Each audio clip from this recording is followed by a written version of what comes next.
예배 제가 기도하고 시작하겠습니다. 사랑의 아버지 하나님 감사합니다. 이 시간 또 우리가 함께 주님 오심을 기억하며 예배 드릴 수 있게 해주심에 감사합니다. 하늘 보자 내려놓으시고 이 땅에 오셔서 우리를 섬기신 그 예수 그리스도의 탄생을 기억하며 또 축하하는 그런 예배의 시간 될 수 있게 도와주세요. 감사드렸고 예수님의 이름으로 기도드립니다. 아멘. 이렇게 찬양하실게요.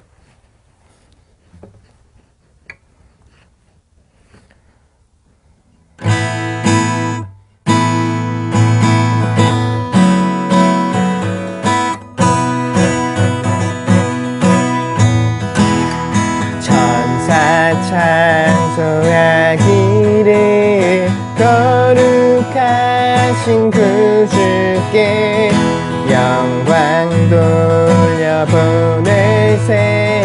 구주 오늘 나셨네.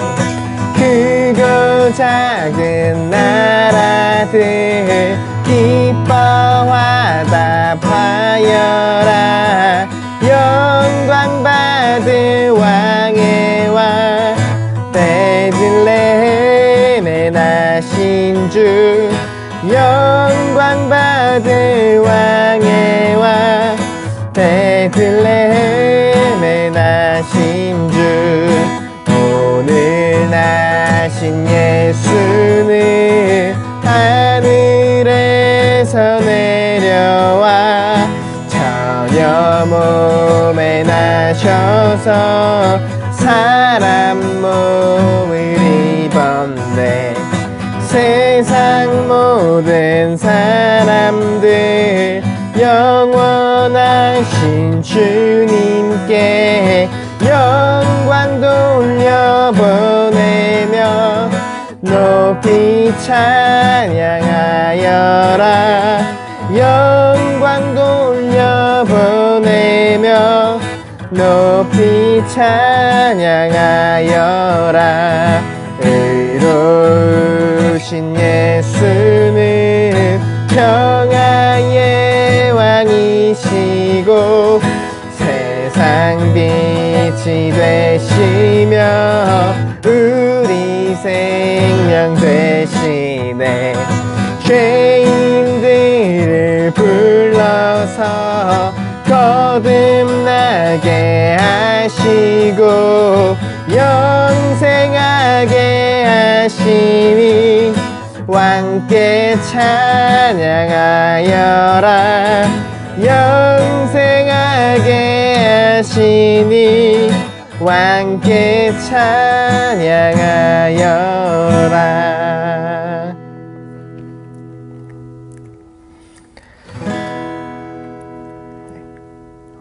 2000년 전 이 땅에 오신 그 예수님을 함께 기억하고 또 찬양하는 그런 예배 되길 원합니다. 가장 높은 곳에서 가장 낮은 말구유까지 낮아지셔서 우리에게 임하신 그 주님, 그리고 우리에게 참 생명을 주신 생명의 떡이 되신 그 주님을 우리가 감사하고 기뻐하는 그런 시간 되었으면 좋겠습니다. 이제 같이 기도할 때 주님 정말로 그 하늘 보자 내려놓으시고 이 낮고 낮은 땅 가운데 이 슬픔과 애통이 가득한 땅 가운데 오셔서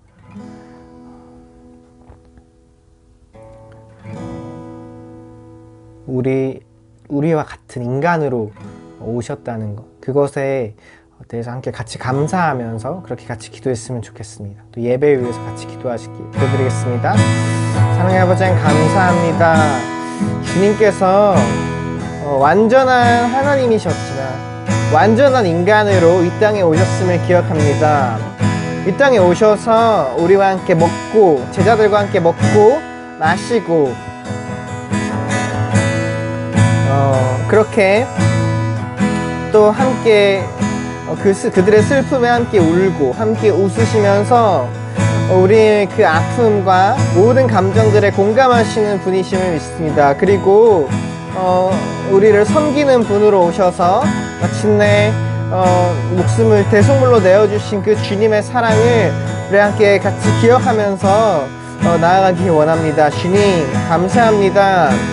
주님께서 이 땅에 와주셔서 감사합니다. 주님 도저히 우리 힘으로 할 수 없었던 우리 죄의 문제를 해결하여 주시고 또 영원한 삶을 알게 하시며 그 영원한 하나님 나라를 위해 살게 하시니 감사합니다. 주님 우리의 삶을 그렇게 주님께로 인도해 주시고 붙들어 주세요. 사랑의 아버지 하나님 감사합니다. 예수님께서 이 땅에 오셔서 소외된 자들, 차별받는 자들, 가난한 자들에게 복음을 전하셨습니다. 하나님 나라의 복음을 전하셨고 그들에게는 참된 위로와 또 회복이 있었습니다. 주님 이 성탄을 맞아서 여전히 2000년이 지난 지금에도 이 성탄의 화려함 뒤에 가려진 또 소외된 이들, 또 외로운 가운데 있는 이들, 또 이 성탄의 기쁨을 온전히 누리지 못하고 그렇게 살아가는 이들에게 우리가 또 찾아갈 수 있게 해주세요. 우리가 이 성탄의 기쁨을 함께 나누고 그저 우리끼리만의 축제가 아니라 함께 이것을 즐기며 정말로 복음이 전해지는 그런 축제 현장 될 수 있게 도와주세요. 감사합니다. 예수님의 이름으로 기도드립니다. 아멘. 사도신경으로 우리 신앙을 고백하겠습니다. 나는 전능하신 아버지 하나님, 천지의 창조주를 믿습니다. 나는 그의 유일하신 아들, 우리 주 예수 그리스도를 믿습니다. 그는 성령으로 잉태되어 동정녀 마리아에게서 나시고 본디오 빌라도에게 고난을 받아 십자가에 못 박혀 죽으시고 장사된 지 사흘 만에 죽은 자 가운데서 다시 살아나셨으며 하늘에 오르시어 전능하신 아버지 하나님 우편에 앉아 계시다가 거기로부터 살아있는 자와 죽은 자를 심판하러 오십니다. 나는 성령을 믿으며 거룩한 공교회와 성도의 교제와 죄를 용서받는 것과 몸의 부활과 함께 기도하시겠습니다. 하나님 아버지 은혜를 감사합니다. 벌써 12월도 3주째를 맞고 있습니다. 이제 성탄절이 앞두고 있습니다. 예수님께서 이 땅에 오셔서 우리 죄를 대신하여 십자가에 못 박혀 돌아가시고 저희 죄를 구속하신 것을 우리가 기뻐하며 예수님의 탄생을 많은 백성들에게 알릴 수 있는 저희들 되게 하시고 또 우리가 아버지 하나님 또 경제적으로 또 이게 사회적으로 정치적으로 여러 가지로 참 어려운 이런 시기를 맞고 있습니다. 우리가 특히 경제적으로 이 직장이나 가정 이 자영업하시는 분들 참 어려운 가운데 있습니다. 우리가 좌절하거나 낙심하지 말고 하나님께 의지하고 나갈 수 있는 저희들 될 수 있도록 인도하여 주시옵소서. 오늘도 신령과 진정으로 예배게 하시며 말씀으로 은혜 받아 세상 가운데 승리하는 저희들 되게 하여 주시옵소서. 감사드리며 예수님 이름으로 기도했습니다. 아멘. 자, 여러분 안녕하세요. 오늘은 크리스천 독서교실 이명박 대통령의 신화는 없다. 오늘 한번 우리가 보도록 합니다. 이 책은 1998년에 초판이 나왔고요. 개정판이 2005년에 나왔어요. 저는 이 1999년 대학원 박사과정 경영학 박사학위 받을 때 제가 논문을 이제 경영자의 변혁적 거래적 리더십이 구조조정에 미치는 영향에 관한 연구라는 이제 논문을 썼는데요. 그때 제가 이제 국내 CEO들의 책을 한 100권 정도 읽었어요. 그 중에 하나가 신화는 없다입니다. 자, 우리는 이명박 대통령으로 이제 잘 알고 있죠. 자, 이 책은 사실 대통령 되기 전에 시장 시절에 자서전으로 쓴 겁니다. 자, 이 책을 소개하는 내용을 보면 약하고 소심한 소년이 현대건설의 회장이 된 가정을 닮았다. 그래서 서울시장 이명박의 자전적 에세이 신화는 없다. 가난하게 태어났죠. 그래서 또 대가족입니다. 아버지도 안 계시고 거기서 막내로 태어나서 어린 시절에 어머니와 같이 시장에서 장사하고 이랬어요. 그랬는데 그럼에도 불구하고 혼자 공부를 해서 고려대학교 경영학과 입학해서 학생회장도 하고 그 당시 이제 일본 한일협정 반대 시위를 6.3 시위를 하다가 감옥도 가고 이제 전과자가 됐기 때문에 취직할 수가 없죠. 그럴 때 청와대 편지를 했습니다 하고 취직해달라 할 수 있게 해달라. 그래서 이제 우여곡절 끝에 현대건설에 들어갔죠. 그래서 이제 이 월급쟁이 사장이 된 거예요. 회장이 된 거예요. 참 대단한 이야기입니다. 그런데 여기서 우리가 단순히 이명박 대통령의 그 노력만이 아니라 그 어머니 기도와 이명박의 믿음을 우리는 또 초점을 맞춰서 보려고 합니다. 자, 이명박 대통령은 포장팡 시장 통해서 가난한 어린 시절을 보냈다. 그래서 엿장사, 뻥튀기 장사, 과일 장사도 했다. 자, 그런데요, 뒤에도 나오겠습니다만은, 어렸을 때 이제 중학교 졸업하고 고등학교를 가야 되는데, 형 여러분 잘 아는 것처럼 이상덕 형님은 공부도 잘했죠. 뭐 형제가 다 잘했어요, 가족들이. 그래서 이제 형이 이제 서울로 고등학교 가니까 너는 이제 형을 도와서 장사해야 된다. 그래서 어머니가 시장에서 장사를 하게 했어요. 그러니까 중학교 졸업하고 고등학교 가는 그 사춘기에 고등학교를 못 가고 시장에서 장사하고 뻥튀기하고 사과 이런 거 파니까 얼마나 창피하고 그렇겠어요. 그랬는데 이제 그렇게 1년 지났는데 중학교 담임 선생님이 찾아왔어요. 그래서 저 동지상고 포항의 동지상고 야간에 가면 장학금 받고 할 수 있다. 고등학교는 가야 된다. 그래서 이제 동지상고를 가게 된 거죠. 그래서 열심히 공부했어요. 다시 이제 가족들이 서울로 올라왔습니다. 아마 형이 대학 가고 이제 그걸 뒷바라지 하기 위해서 왔겠죠. 해방촌이라고 용산에 이제 아주 참 피난민들 사는 어려운 동네가 있었죠. 거기서 이제 시장 통해서 이명박은 이제 리어커로 쓰레기 치우는 일도 하고 이제 그렇게 했습니다. 그러다가 자기도 대학 가야 되겠다 하고 청계천에 가서 헌책방에 가서 경영학 책 관련된 거를 가지고 공부를 한 거예요. 그래서 혼자 공부해서 이제 형님은 서울대학교 갔고 이명박 대통령 고려대학교 이제 경영학과를 가게 된 거죠. 이 책에 참 그런 얘기들이 나옵니다. 아주 참 그 뭐 미화된 얘기도 있고 좀 이렇게 한 것도 있지만 아주 참 그 가난한 시절에 노력하는 내용들이 그래서 이제 그 시장 통에 있는 분들이 전부 다 돈을 모아서 이제 입학금을 마련해 줬다는 그런 얘기도 있어요. 자, 그래서 현대에 입사해 갖고 12년 만에 사장이 됐다. 이 현대 건설에 근무한 시절도요. 해외 주재할 때 격리 쪽 업무를 하고 있었는데 강도들이 들어와서 무장 강도 들어와서 그냥 다 습격해서 돈 뺏어가고 그러는데 이제 뭐 이명박 이 사원이 말이죠. 그 돈 들어있는 그 보따리를 끝까지 지키고 해서 아주 회사에서 큰 화제가 됐다. 그래서 이제 나중에 현장 소장되고 아주 그 책임감으로 굉장히 인정을 받았다. 그런 얘기도 있어요. 자, 그래서 이제 현대건설을 마치고 이제 국회의원을 하고 그 다음에 이제 서울시장을 하고 그 다음에 이제 대통령을 하게 된 거죠. 그래서 이 당시에는 이제 서울시장 시절이기 때문에 여러 이제 활동한 내용들, 뭐 시상한 내용들 이렇게 소개하고 있습니다. 자, 그래서 이제 그 책을 보니까 이제 1998년에 초판이 나왔는데 2005년에 이제 개정판을 제가 소개하고 있어요. 그래서 개정판 서문에 현대를 떠난 까닭, 이제 현대에서 이제 나온 이야기들이 또 있죠.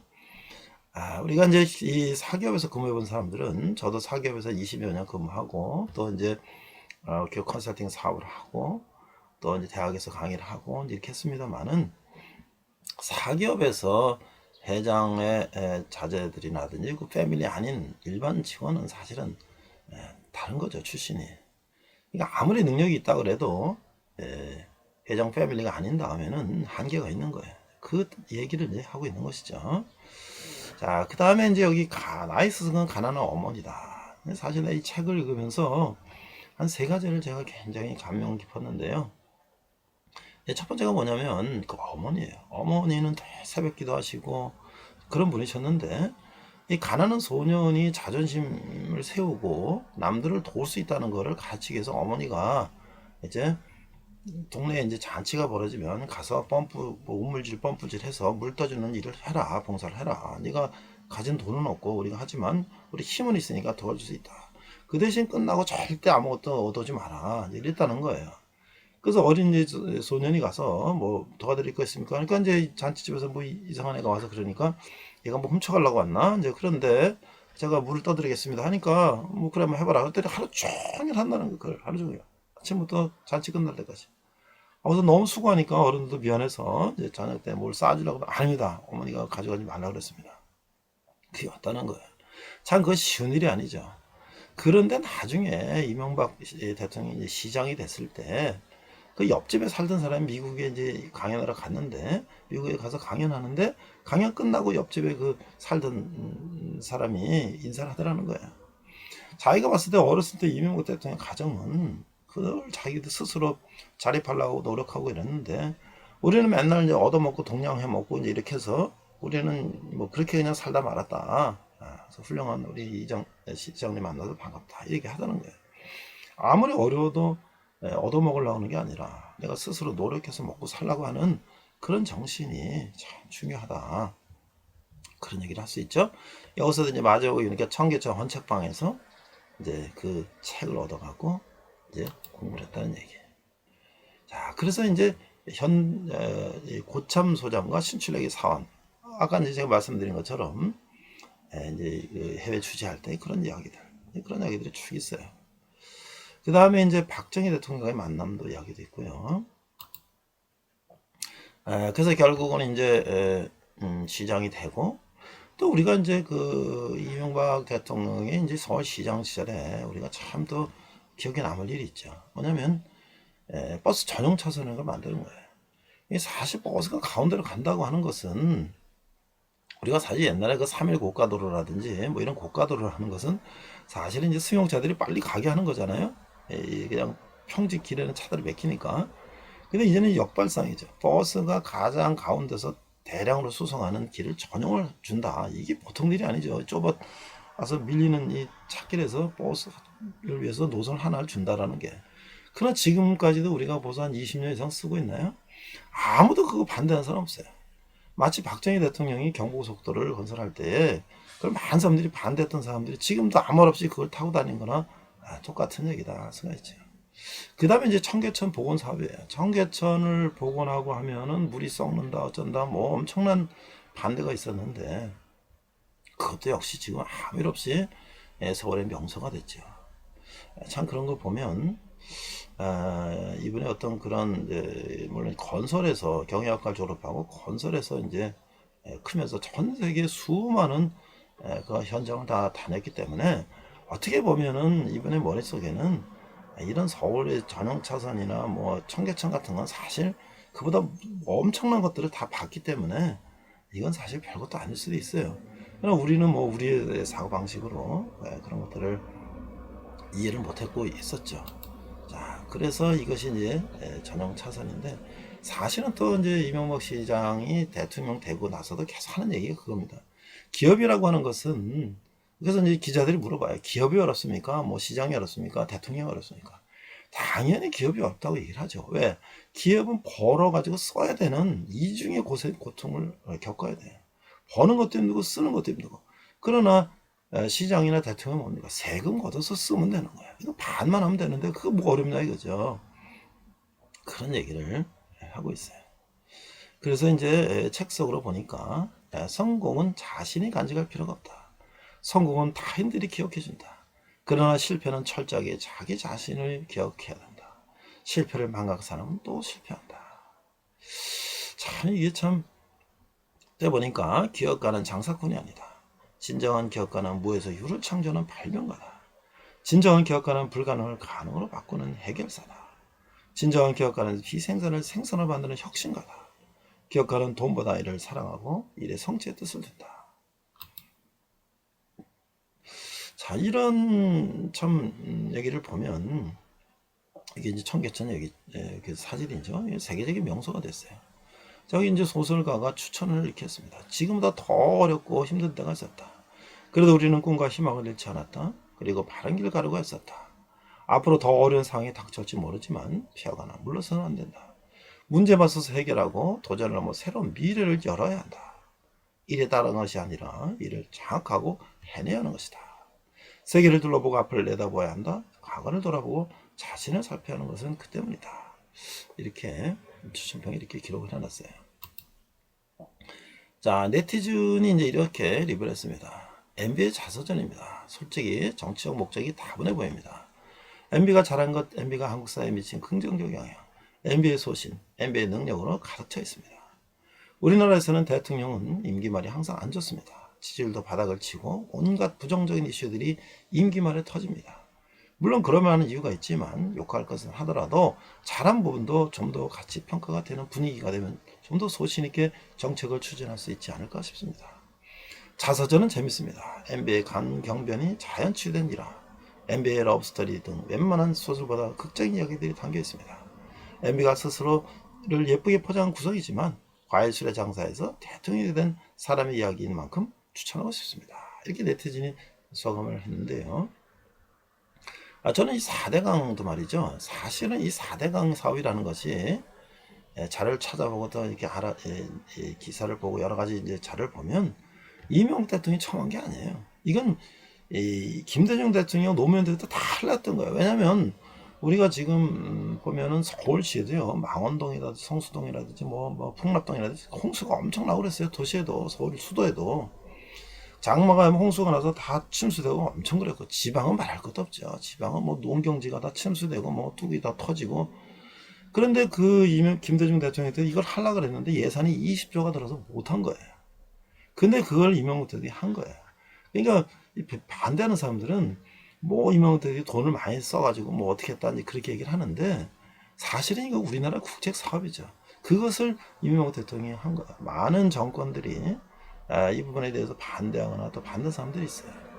그러나 사실 우리가 홍수가 나거나 가뭄이 될 때 이 치수 사업을 통해서 우리가 얼마나 지금 농사 짓는데 도움을 받고 있습니까?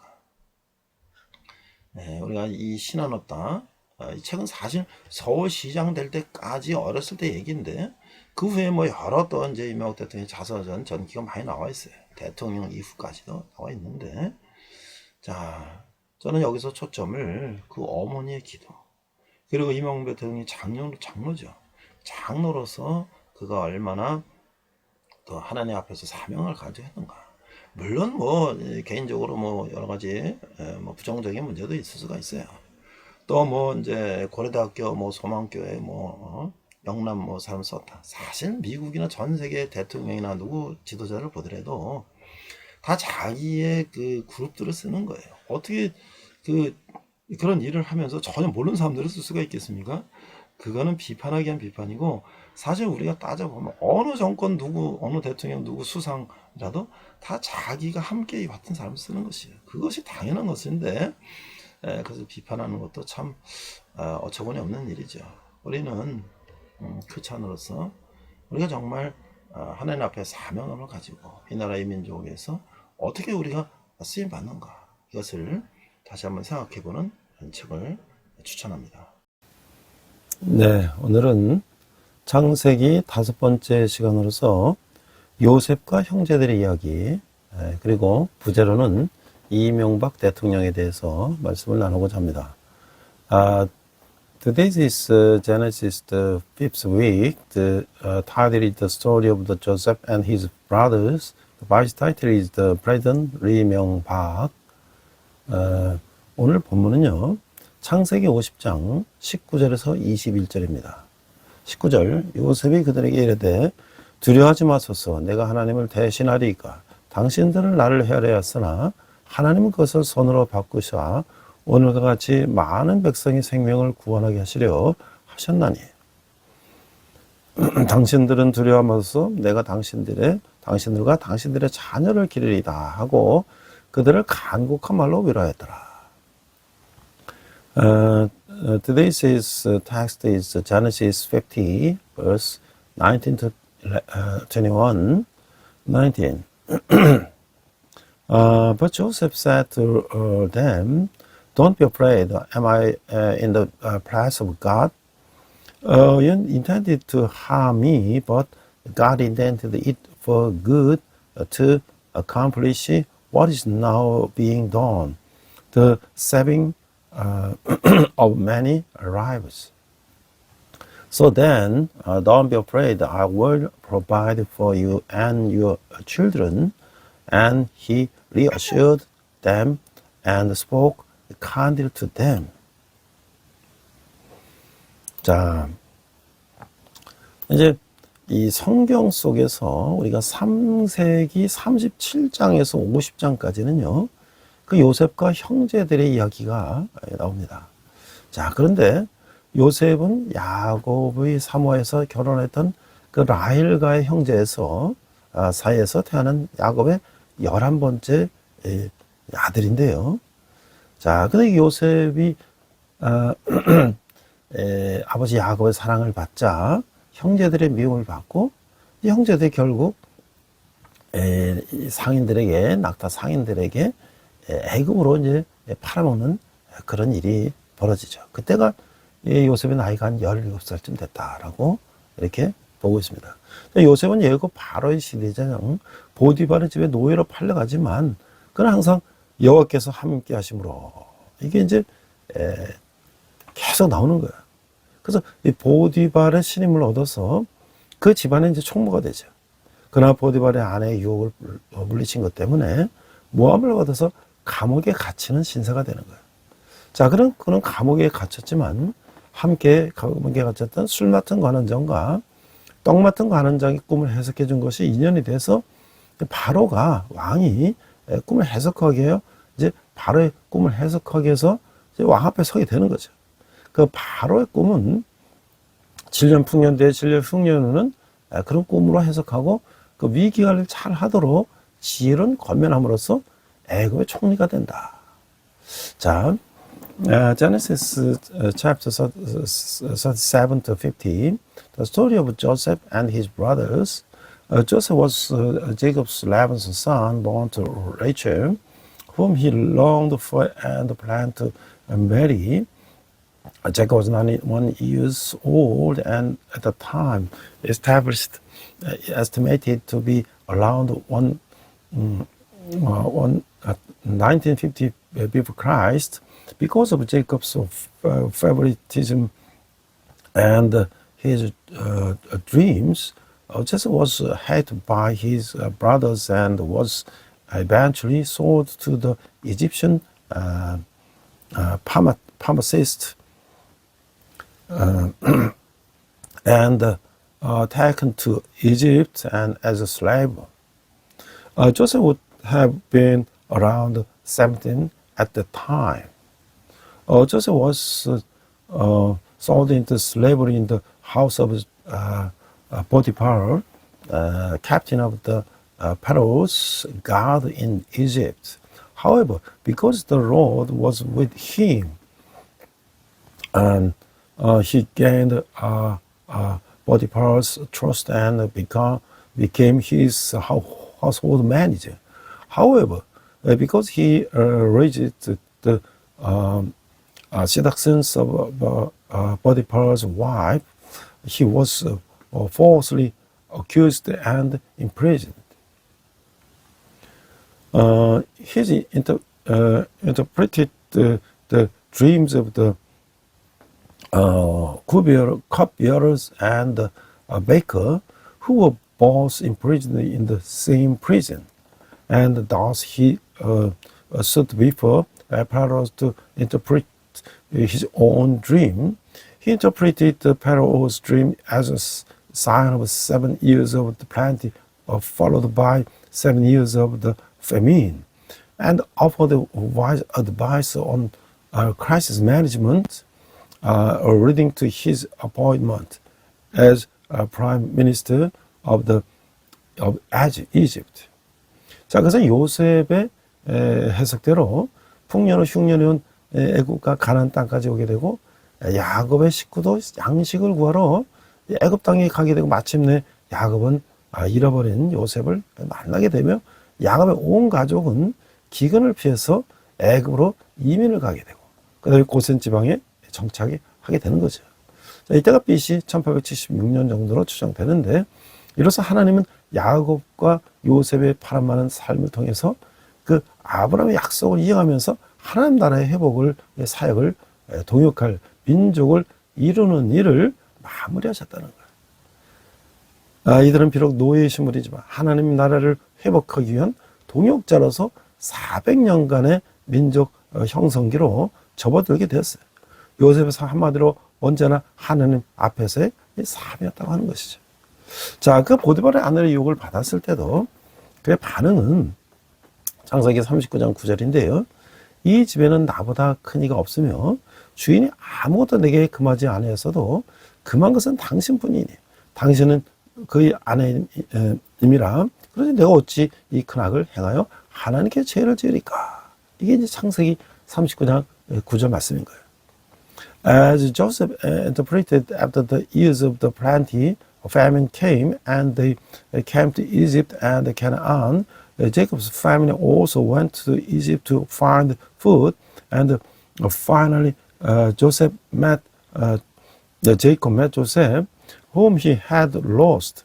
Jacob's whole family immigrated to Egypt to escape the famine and settled it in the region of the Gosen. This time is estimated to be 1976 before Christ. Thus, through the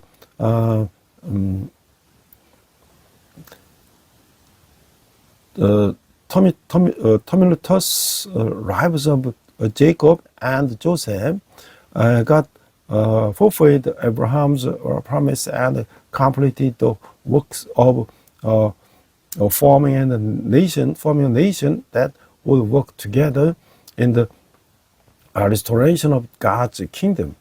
Although they were slaves, they entered a period of national formation that lasted approximately 400 years as co-workers in the restoration of God's kingdom. Joseph's life, in other words, was always a life before God. Even when he was tempted by Potiphar's wife, his reaction was Genesis 19, 19, verse 9.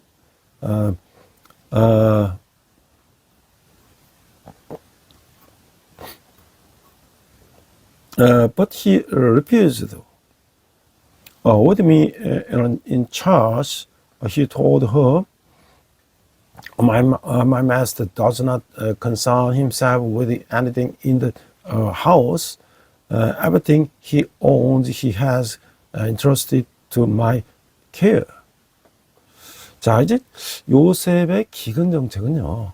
요셉은 바로의 꿈을 해석해서 줄 뿐만 아니라 명철하고 지혜로운 사람을 택해서 7년 풍년과 함께 찾아올 7년 흉년을 대비하라고 그 제안을 했어요. 바로는 그 일의 적임자로 요셉을 지목하고 자기 당가는 애굽의 치리자로 세웠던 것이죠. 그 바로의 꿈대로 요셉이 애굽의 총리가 된 후 7년 동안 풍년이 들었어요. 요셉은 풍년 기간 동안 각 성마다 곡식을 저장하도록 했어요. 그리고 풍년이 시작되자 백성들은 양식을 얻기에 이 요셉을 찾아왔던 것이죠.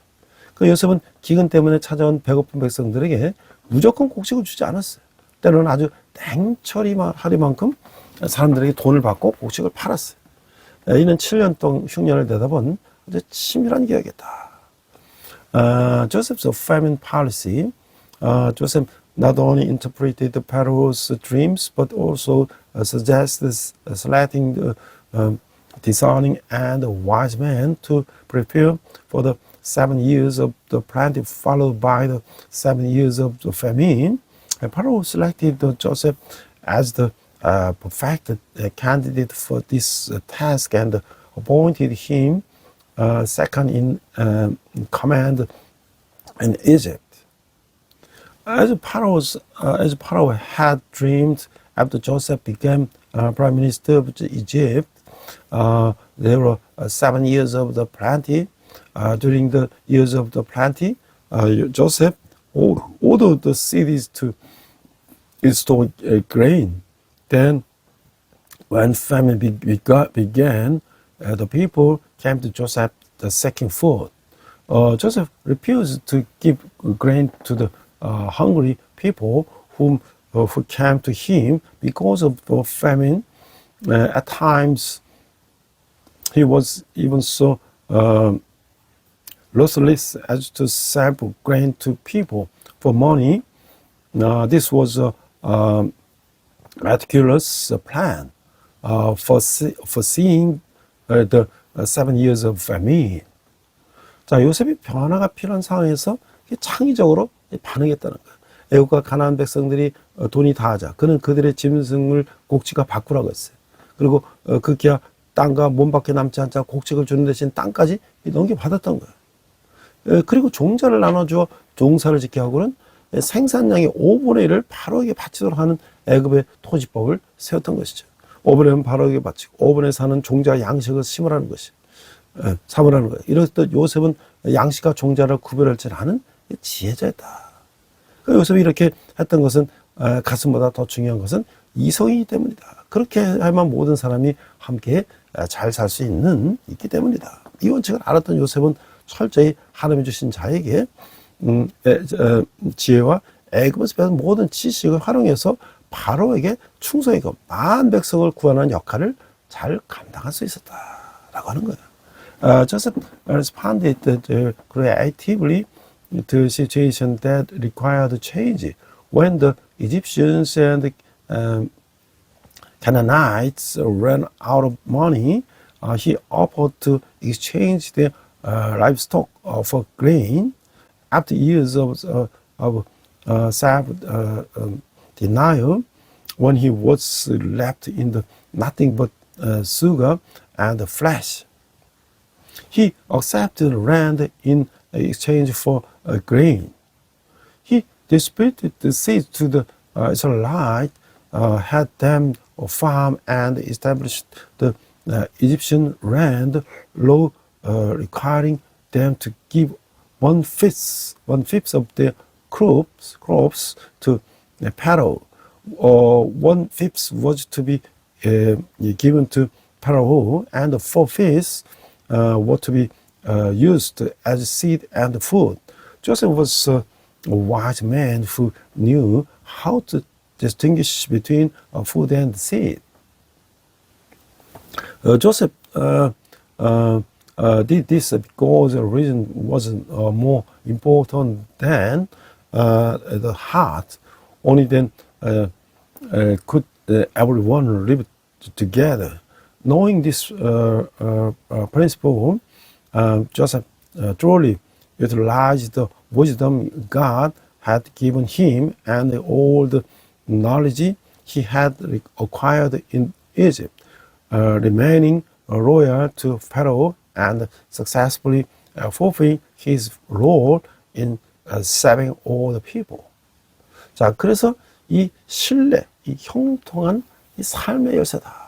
요셉은 그 인생 여정 가운데 어둡고 힘든 역경을 여러 차례 겪었지만 그때마다 자신의 어려움에 매몰되지 않고 오히려 어려움을 당한 사람들에게 신실하고 충성스러운 자질과 품성을 발휘함으로써 신뢰받는 사람이 되었어요. 이로 인해서 그는 역경 속에서도 다른 사람을 믿고 따를 수 있는, 다른 사람들이 믿고 따를 수 있는 지도자로서의 면모를 다듬어갔다. 이게 첫째, 그는 애굽의 종으로 팔려가는 어려움을 당했지만 자신을 산 주인 보디발에게 충성을 했고 보디발은 요셉을 특별히 신임하여 자기 소유를 다 그의 손에 맡길 수 있는, 이 맡길 정도였다. 보디발의 집에 가정 총무 역할을 요셉으로 하여금 그가 애굽에서 살아가는 데 필요한 여러 가지 자질들을 배우게 하고 리더십을 개발하는 계기가 되었다는 거예요. 둘째로는 그는 보디발의 아내로 인해 간음자로 누명을 쓰고 감옥살을 했지만 감옥에서도 사람들에게 신뢰받았어요. 전역이 옥에 있는 죄수를 다 요셉이 손에 위임할 정도예요. 그 너는 하나님이 주시는 영감은 그 꿈을 해석하여 감옥의 여러 가지 문제들을 해결해야 되겠다 라고 하는 것이죠. The trust, the key to the prophet's life. Joseph faced many dark and difficult challenges throughout his life's journey. However, instead of dwelling on his own difficulties, he demonstrated faithfulness and loyalty to those who faced them. Becoming a trusted person, this allowed him to cultivate the qualities of the leader whom others could trust and follow even amidst adversity. First, despite the hardships of being sold into slavery in Egypt, he remained loyal to his master, Pharaoh, who had purchased him. Potiphar trusted Joseph too much that he passed everything he owned in his care. Joseph's role as household manager in Potiphar's household provided him with the skills necessary for life in Egypt and served as an opportunity to develop his leadership skills. Second, he was falsely accused of the adultery by Potiphar's wife and imprisoned. But even in prison, he gained the trust of the people. The warden even entrusted all the prisoners in his care. He even interpreted the dreams through divine inspiration, resolving various prison problems. 자, 그래서 이제 셋째로 요셉의 꿈 해석대로 감옥에서 나온 술 맡던 가난장은 그를 잊어버렸지만 그는 만 2년간 더 감옥에서 실려 쌓으며 하나님의 뜻을 기다렸던 것이죠. 마침내 바로의 꿈을 해석하고 인간사를 계획하고 통치하시는 하나님의 섭리를 보여주셨다. 넷째, 그는 애굽의 총리가 되어 7년과 풍년과 7년 기근 동안 바로에게 막대한 부를 가져다 주는 충성으로 바로의 신뢰를 얻었어요.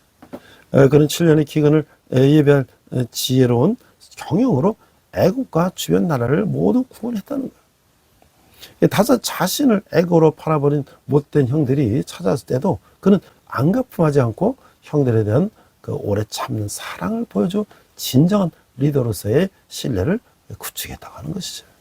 The third, the cupbearer released from prison as Joseph interpreted his dream, forget about him.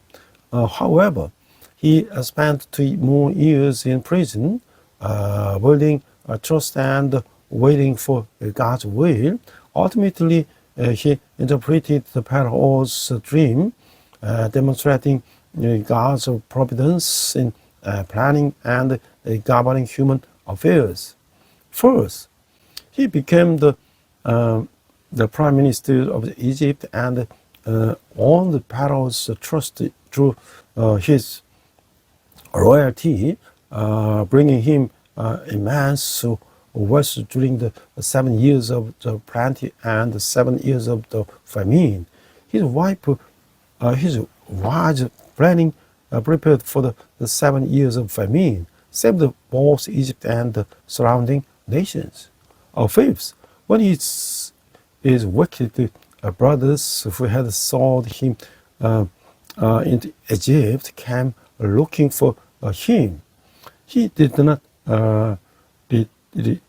retaliate, but showed long-suffering love for them, thereby building trust as a true leader. 자, 우리가 이제 그 요셉의 그 순결함, 그것을 볼 때 최근에 우리의 이 청소년의 문제들은 어떤 것들이 있는가? 자, 언제부터인지 우리 사회는 성폭행을 비롯한 청소년 자살이나 폭력 같은 문제가 발생하면 이 개인의 일탈 문제로 낙인찍는다는 거예요. 어떤 애는 더 강력한 처벌을, 어떤 애는 더 경찰의 무능, 어떤 애는 더 엄한 벌을 만들어서 이제 한다고 이제 몫을 높이는데 그 일리가 없는 말 아니죠. 그런데 조금만 더 신중하게 생각해 보면 이런 반인권자, 반인간적인 사건이 일어나게 된 근본 원인이 어디에 있을까? 우리가 살고 있는 자본주의 사회는 이 성이 상품화된 사회죠. 여성 인격적인 대우가 아닌 성의 대상으로 보는 시각이 일반화되었다는 그 말이죠. 사람들은 말하기 좋아 여성 상위 시대를 말하고 혹은 여전 남비 어쩌고 하지만은 여성의 사회 진출이 높다거나 혹은 여성의 사회적 지위가 높아진다고 남녀 평등 사회가 이루어진 것은 아니다라고 할 수가 있는 거예요. 우리 사회는 여전히 섹시한 여성이 유리한 사회요 외모지상주의적 가치관이 지배하는 사회가 됐다는 것이죠. 이런 사회 현상을 반증하듯이 여성은 인격적으로 대접받는 게 아니라 외모에 따라 차별받는 그런 상황이 생기고 여성들이 보다 더 섹시하게 보이기 위해서 수단과 방법을 가리지 않는 거예요. 그리고 옷을 보면 그렇죠. 그 여러 가지 프로그램 보면 그 성형수술이 얼마나 해서 바뀌었는지, 또 여성들이 방학이 되면 성형수술하고 그 이해할 것이 아니에요. 초등학생들까지 화장을 하지 않으면 왕따를 당한다는 건 이게 무슨 얘기인가? Juvenile sexual crimes. Since some time ago, our society has stigmatized the issues like sexual assault, use of suicide, and the violence as individual deviance. Some call for harsher punishments, other for police incompetence, and still others for strict laws. This is not unreasonable, but let's think a little more carefully. What are the root causes of this anti-human right and anti-human inhuman incident? The capitalist society we live in, one where sex is commodified.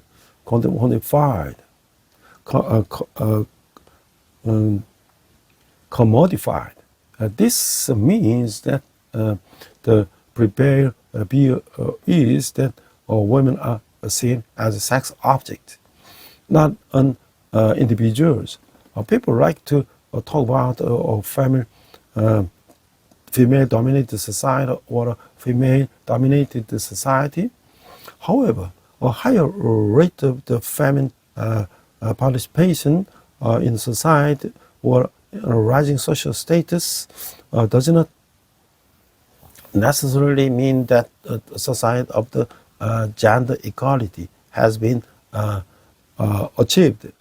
All societies still favors sexy or women, and it is a society demonstrated by the value of the lookies. As if to counter this social phenomenon, women are not treated as individuals, but rather discriminated against based on their appearance. They will resort to any means necessary to appear more sexy. Their clothing is a testament to these programs and the beauty program. And plastic surgery has become a commonplace social practice. It's no longer uncommon to see schoolgirls undergoing cosmetic surgery during a school break. When does it means the elementary school students are ostracized for not wearing makeup. 인격이 아니라 생김새로 인간을 차별하는 사회는 후진 사회인 것이죠. 사악한 자본주의와 맨얼굴이요, 자본이 이익을 위해서 만들어 놓은 덫에 걸린 사회라고 하는 거예요. 키나 피부, 그리고 외모나 생김새로 차별받는 사회는 왜곡된 인간관이다. 이런 문제는 교육이나 언론을 통해서 고쳐야 할 가치관이지만 자본에 잠식당한 언론은 오히려 성차별을 부추기고 있다. 학교는 여전히 인권에 의식주자 제대로 가르칠 수 없는 인권 사각지대가 되고 있다. 사랑도 배워야 할 듯이 인권이나 성의식도 배워야 하는 것인데 사회가 온통 외모지상주의인데 개인에게만 조언하라고 조연하라고 말할 수가 없듯이 성범죄 또한 마찬가지고 인터넷을 열고 키보드 단어 몇 자만 두들기면 온갖 음란물이 쏟아지는 이런 상황에서 청소년들에게 눈을 감으라고 과연 할 수가 있겠는가? 그래서 마침 성인군자가 되는 말과 무엇이 다른가라는 것이죠. 청소년 에너지가 넘치는 시기인데 그 에너지를 독서나 스포츠를 통해서 승화시키지 못하고 그 인터넷을 이게 뒤지고 스마트폰을 통해서 배우는 게 누구의 잘못인가라고 하는 것이죠. A society that judges people by their appearance rather than their character is a backward society. It is the belfast of evil capitalism. A society trapped in the traps created by capital for profit. A society that discriminates against the people based on height, skin color, and appearance reflect a distorted view of the humanity. These are barriers that should be corrected through education and the media, but the media consumed by capital. It instead of fueling gender discrimination, schools remain a blind spot in human rights, unable to even properly teach human rights awareness. Just as love must be around, so too must human rights and sexual awareness. Just as we can ask individuals to be indifferent to what society is so obsessed with appearance, the same hold true for sexual crimes. Opening the internal and typing a few words of a keyboard on Mauritius torrent of pornography. Telling teenagers to close their eyes is no different from telling them to be a gentleman. Adolescence is a time of following energy, whose fault is it that they don't channel that energy into reading or sports, but instead resort to internet and smartphone. 자, 그래서 이제 우리가 이 요셉의 이제 신앙 고백을 보면요, 요셉은 이제 형제들이 그를 팔아 버린 그 일에 대해서 그 용서를 구하는 일에도 요셉의 반응은 창세기 9장 19장 20절 우리가 앞에서 읽었죠. 이제 보면은 그들을 강권으로 위로하였어요. The Joseph's confession of faith, Joseph forgiving his brothers. Joseph's response to his brothers' request for forgiveness for selling him was as follows. The text, Genesis 50, 19 to 21. 그는 언제나 하나님 앞에서 하나님이 보시는 것처럼 행했고, 그의 삶을 통해서 하나님의 뜻을 이루신다는 하나님의 섭리에 언제나 순종하는 삶을 살았던 것이죠. 이것이 바로 예수님이 주기도문에서 가르치신 것처럼, 하늘에서 이런 것처럼 이 땅에서도 이루어지는 기도의 삶이라고 하는 것이죠. 족장들의 삶은 바로 하나님의 나라를 회복시키기 위한 하나님의 섭리를 이루는 삶임을 보여줬어요. 하나님은 지금도 우리 나의 삶을 통해서 뜻이 하늘에서 이룬 것처럼 땅에서 이루어지는 하나님의 섭리를 이루어 가신다는 사실을 깨닫고 우리의 삶을 그분께 내어드려야 한다는 것이죠. 그래 그분이 우리나라를 이 땅에 이룰 수가 있는 거예요. He always acted before God, God and God saw fit, and lived a life of the constant obedience to God's providence, fulfilling His will through His life. I believe this is precisely the life of prayer. Praying that your will be done in this world as it is in heaven, as Jesus taught in the Lord's Prayer. The lives of the patriarchs demonstrated them that they were lives fulfilling God's providence to restore His kingdom. We must realize that even now, through our lives, God is fulfilling His providence to do His will on earth as it is in heaven. And we must surrender our lives to Him. Only then can He establish His kingdom on earth. 자, 그래서 그 위대한 용서라는 것은 그 성경에 나오는 그 인물 가운데 자신의 가족에 가장 크게 분노한 이유를 가진 사람이라면 바로 요셉일 것이죠. 그 형들은 이복된 요셉을 미워하고 애굽에 팔아버렸는데 노예로 제수로 일련의 특이한 사건들을 통과하는 요셉은 애국의 총리가 돼서 기근 때 탁월한 구제의 사업을 지휘자 역할을 감당했고 그 요셉의 형들이 양식을 구하러 애굽에 왔을 때 그렇게 요셉을 판지 20여 년 만에 지나서였어요. 형들이 요셉을 알아보지 못한 채 그 앞에서 얌전히 엎드려 도움을 구했을 때 어쩌면 요셉에게는 복수할 수 있는 철의 기회일 수도 있었어요. 그러나 그는 형들이 용서를 구하기 전에 먼저 진심으로 용서했을 뿐 아니라 가족 모두 애굽으로 이주해서 오도록 했고 그의 일생 동안 형제들을 후대했다는 거예요.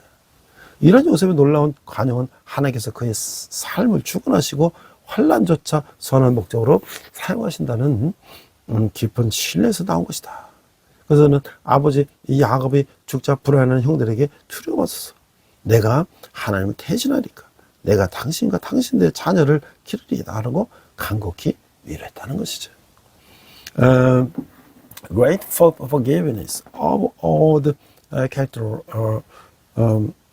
characters in the Bible, Joseph probably had the greatest reason to be angry with his own family. His brothers hated him and sold him into Egypt. After enduring a series of unusual events as a slave and a prisoner, Joseph became the prime minister of Egypt and led a remarkable relief effort during a famine. When Joseph's brothers came to Egypt to seek food, it had been over 20 years since they had sold him.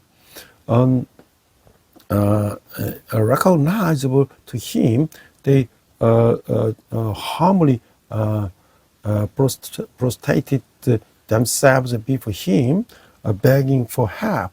Perhaps this was a golden opportunity for revenge. However, if they could even ask for forgiveness, Joseph not only sincerely forgave them, but also arranged for his entire family to immigrate to Egypt, and he treated them kindly throughout his life. Joseph's remarkable generosity stemmed from his deep trust and that God was in control of his life, and that even adversity would serve good purposes. After Genesis 45, 5. After the father Jacob's death, he even offered his anxious brothers heartfelt consolation, saying, "Do not be afraid. Am I in the presence of God? I will provide for you and your little ones." Genesis 15, 19 to 11. 그 분노는 창조적인 에너지를 소모하게 만든다. 그러나 요셉은 보디발의 가정 총무를 맡았을 때도, 감옥에서 재판 사무를 맡았을 때도, 애굽의 총리가 되었을 때도 창조적인 에너지를, 사회적인 그리고 실용적인 기술을 유감없이 발휘했던 것이죠. 이것은 고난의 세월을 지나온 요셉의 마음에 분노가 없었다는 것을 의미하는 거예요. 요셉의 간용과 용서를 태도는 전적으로 하나님을 신뢰한 기반 위에 낙관적으로 살아온 그의 인생 여정을 잘 대변해주고 있다. 그 하는 계획은 출애굽에서 더 구체화되고 있다는 거죠. Anger drains creative energy, yet whether he was a Pharaoh's, Potiphar's household manager, a prison officer, and even a prime minister of the Egypt, Joseph failingly displayed his creative energy and social and practical skills.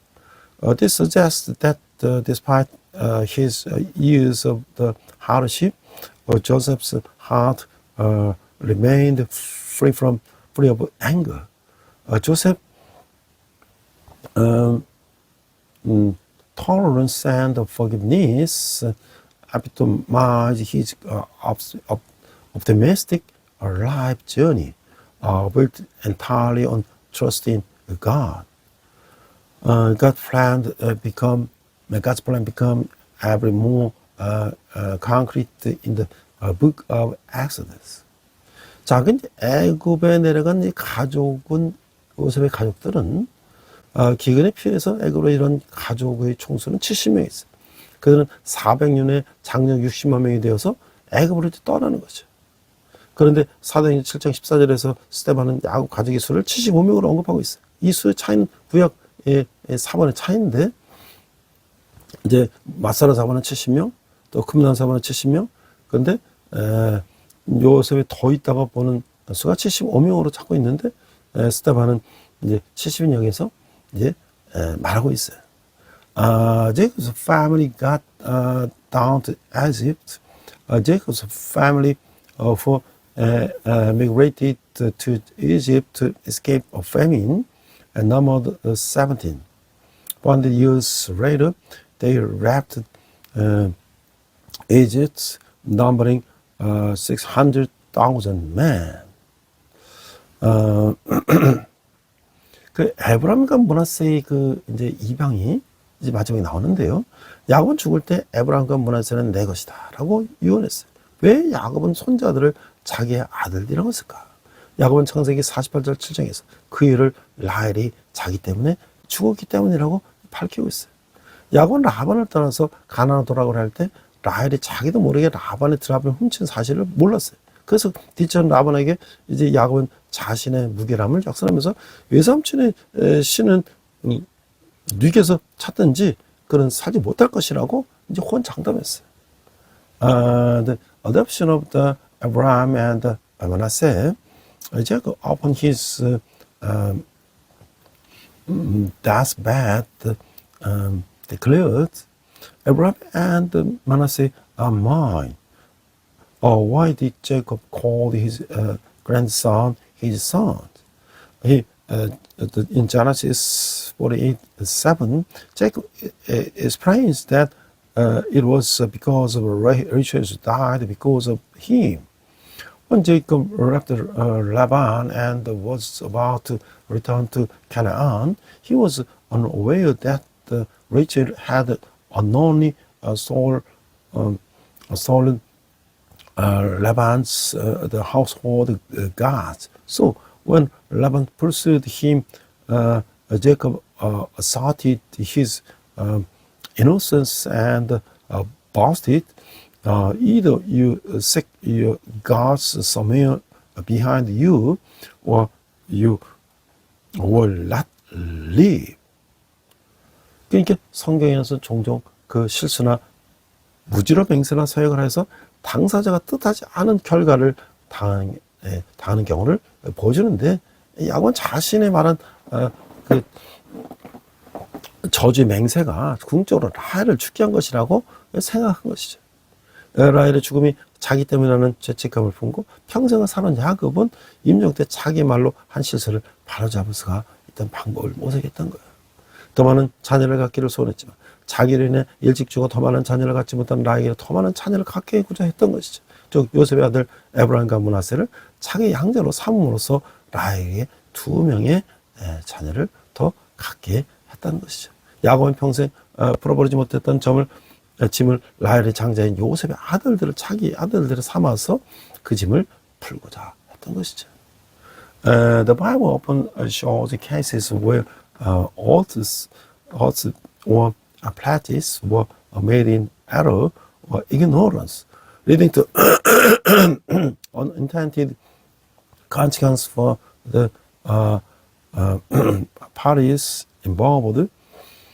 Jacob, for example, believed that the cause he had ultimately led to the righteous death.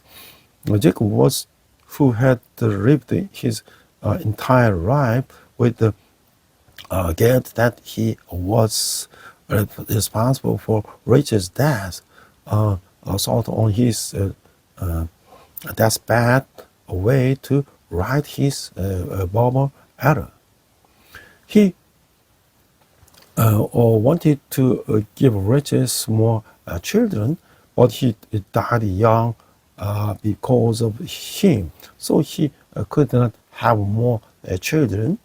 That is, he adopted Joseph's sons, Abraham and Manasseh, as his own, so that Rachel would have 2 more children. Jacob wanted to relieve the burden he had been unable to release all his life by adopting Joseph's sons, Rachel's firstborn, as his own son. 자, 우리가 이제 이런 고난 가운데 어떻게 요셉이 그런 종으로 팔려갔는데 어떻게 총리가 될 수 있는가? 자, 우리 이제 우리 대한민국의 역사를 보면 여러 대통령이 나왔죠. 근데 모든 사람들이 다 이렇게 좋은 환경 속에서 좋은 대학 나오고 그런 게 아니에요. 그 중에 한 사람이 우리가 바로 이제 대통령을 만든 어머니기도. 그래서 이제 이명박 대통령을 제가 한번 찾아봤어요. 그런 이제 소년 시절에 포항시내 운막집 비슷한 단칸방에 자랐는데, 사춘기 때는 집안이 너무 가난해서 어머니가 행사를 하고, 밤에는 이제 그 중학교 졸업하고 이제 고등학교를 가지 말라 그랬어. 형이 서울로 학교 가니까 너는 여기서 나랑 같이 장사해서 형을 학비를 벌어야 된다. 근데 중학교 선생님이 이제 안타깝게 생겨서 야간 가면은 일하고 갈 수 있으니까 가라 그래서 동지상고 야간을 갔다는 거예요. 그 살면서 당사 어머니를 직접 보아온 김효연 씨는 여기 이제 장모님인데, 그 어머니 최태원 씨의 새벽 기도를 지금도 기억한다는 거예요. 당시 포항 제일계단했던 교우들 가운데 이 어머니가 추운 겨울에도 예배당에 나와서 군용모포를 뒤집어 쓰고 간절히 기도하는 모습을 보았다고 증언하고 있어요. 이 대통령도 자천해서 자신의 삶에 가장 영향을 준 사람이 바로 스승이 가난의 어머니다라고 했다는 거예요. Mother's prayer that made the president the source from the Poang GBS. President Lee grew up in the single room, a shack life loading room in downtown Pohang. During his adolescence, his family was so poor that he helped his mother sell groceries during the day and attended the night school of Dongji commercial high school. One of the church member, he is the elder who lived next door and personally witnessed President Ree's mother. Vividly remembered the Chatham once drawn dawn prayers. Among the church members who attended the Pohang First Church at the time, some testified that they saw the President Ree's mother came to the chapel even in the cold winter, covered in the military blanket, and praying fervently. President Ree is also cited the poverty in his mother, and in his autobiography as the most influential people and mothers in his life.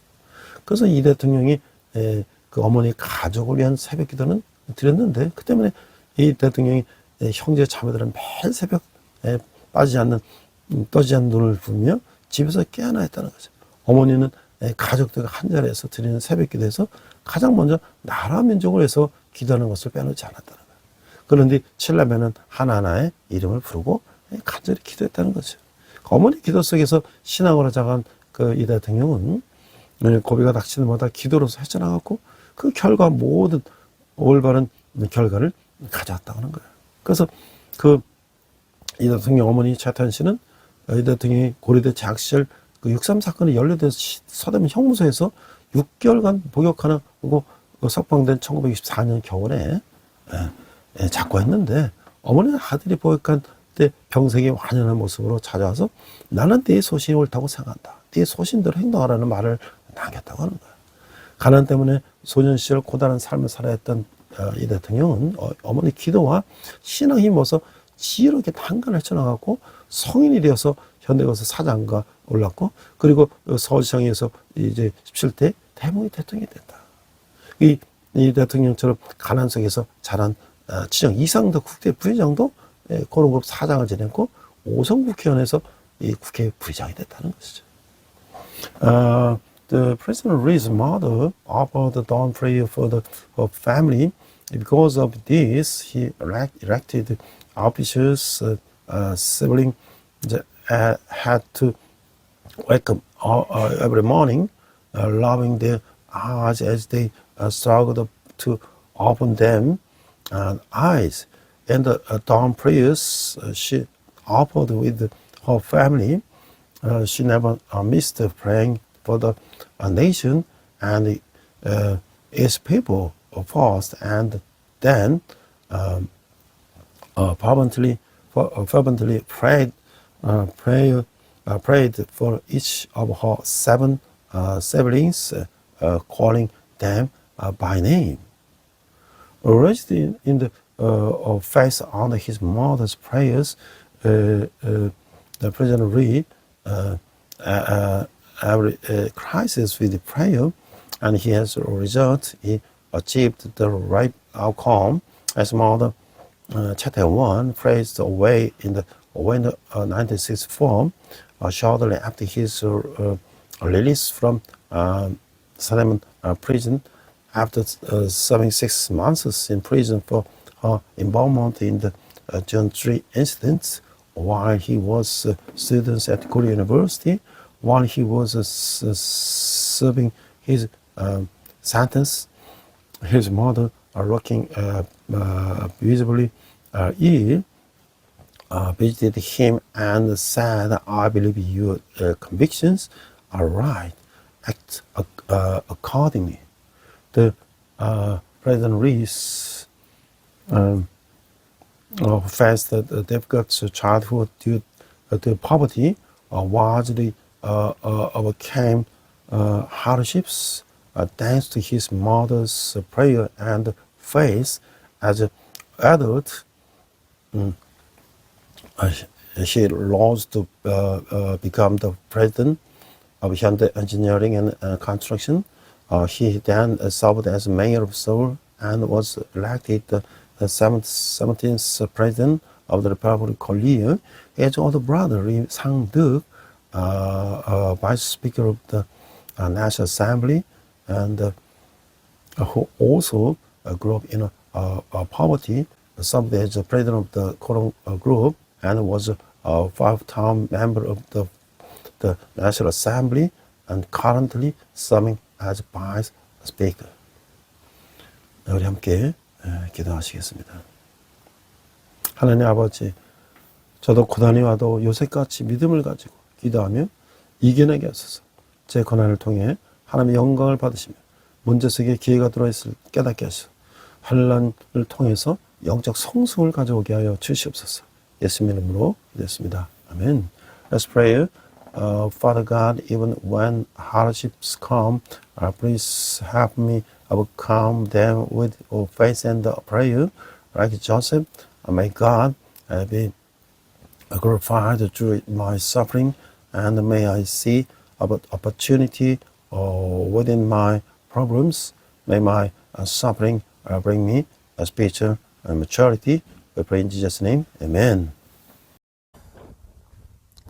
이 시간 헌금 찬양 하시겠습니다.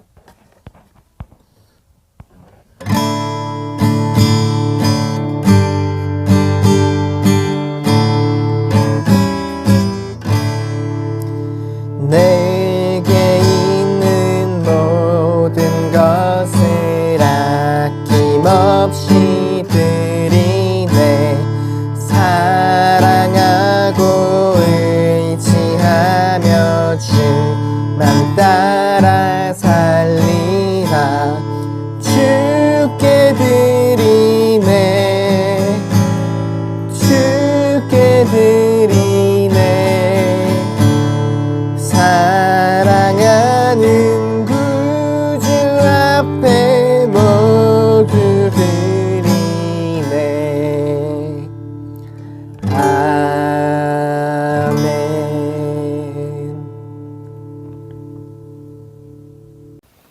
네, 성탄절이 이제 이번 주로 다가왔습니다. 이 과거에 비해서 성탄절이 길거리에 이제 크리스마스 캐럴 나오는 것도 별로 없고요. 가게마다 이렇게 성탄 트리하는 것도 별로 볼 수가 없어요. 뭐 이 큰 교회들만 주로 성탄 트리하고 있는데 이게 세월이 많이 바뀌었고 또 경제도 어렵기 때문에 그런 상황이 있는 것 같습니다. 그러나 저희들은 항상 성탄절을 맞이하여 하나님께서 우리 죄를 대신하기 땅에 오신 것, 낮고 천한 모습으로 오신 것, 감사하는 마음을 가지고 또 우리 주의 복음을 전할 것입니다. 여러분들이 원하는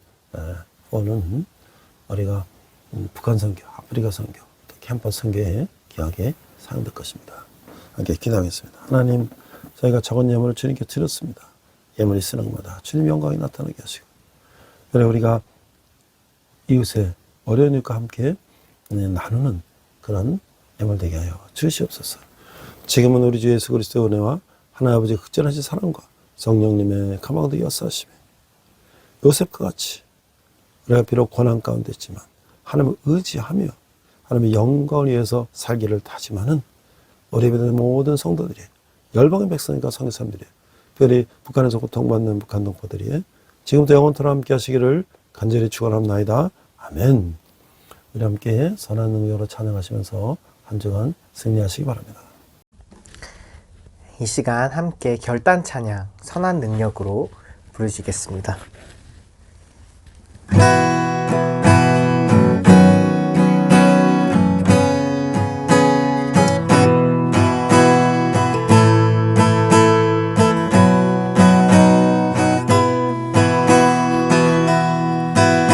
그 선한 힘에 고요히 감싸여 그 놀라운 평화를 누리며 나 그대들과 함께 걸어가네. 나 그대들과 하늘을 여네. 지나간 허물 어둠의 날들을 무겁게 내 영혼 짓눌러도 오 주여 우릴 외면치 마시고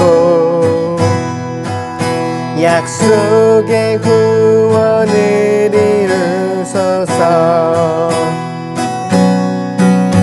그 선한 힘이 우릴 감싸시니 믿음으로 일어나리 기대하네. 주 언제나 우리와 함께 계셔.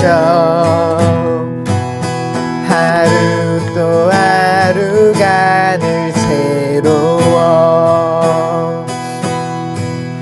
주께서 밝히신 작은 촛불이 어둠을 헤치고 타오르네. 그 빛에 우리 모두 하나 되어 온누리에 비추게 하소서. 그 선한 힘이 우리 감싸시니 믿음으로 일어날 일 기대하네. 주 언제나 우리와 함께 계셔. 하루 또 하루가 늘 새로워. 이 고요함이 깊이 번져갈 때 저 가슴 벅찬 노래 들리네. 다시 하나가 되게 이끄소서. 당신의 빛이 빛나는 이 밤 그 선한 힘이 우릴 감싸시니 믿음으로 일어나리 기대하네. 주 언제나 우리와 함께 계셔. 하루 또 하루가 늘 새로워. 주 언제나 우리와 함께 계셔. 하루 또 하루가 늘 새로워. 주님과 동행하는 복된 한 주 되시길 축복합니다.